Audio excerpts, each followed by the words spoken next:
Dito yan sa Causeway Bay. Ayan. Ikot-ikot ko muna kayo para makita nyo ang mga buildings dito. And yan ang tayaan ng Lotto dito sa Hong Kong, the Hong Kong Jockey Club. So, pag aside sa jackpot, pag nanalo ka ng 4 numbers plus yung extra number is 9,600. And pag 4 na numero sa lumabas na number ay mga 640 if I'm not mistaken, and the rest is that. So yan ang tayaan ng Lotto dito sa Hong Kong. At may pa-buildings. Diba?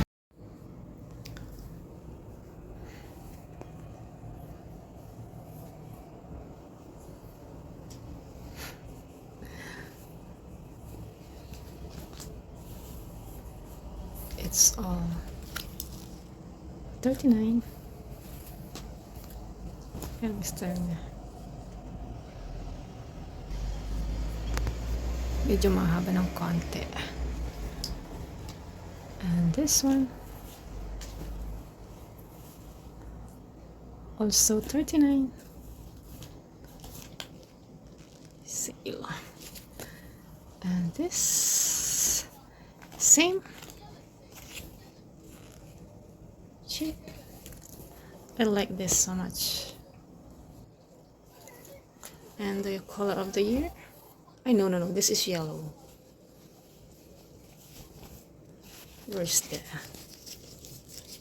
It said it's yellow.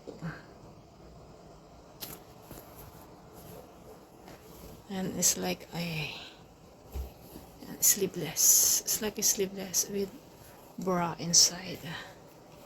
So it's so nice. You can just wear this pag summer. And it just 39. And this one,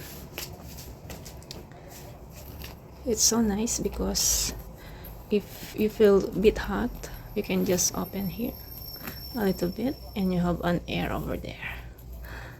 Yun lang, wala siyang pocket, but it's fine kasi mahaba naman ang kanyang kamay.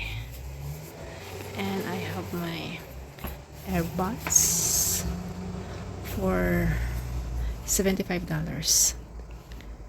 And let's unboxing for the next video. The $75 pero tinry ko siya.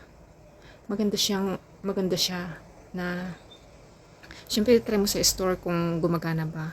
So tinry ko sa store is gumagana siya, maganda siya pakinggan. Maganda yung sound. Yan. So, that's it. This is what I bought from my winning numbers. Thank you. And the beautiful mga sasakyan. So, that's it. And sa baba nila ay may mga restaurants. Restaurants sa baba. Ang panalo ko lang ay 640. At least, pinag-shopping ko na. Nakapag-shopping ako nang wala sa oras. Yun pala yung camera. Bye! See you next time. Live life to the fullest, square and fair. Until my next one, stay happy and healthy.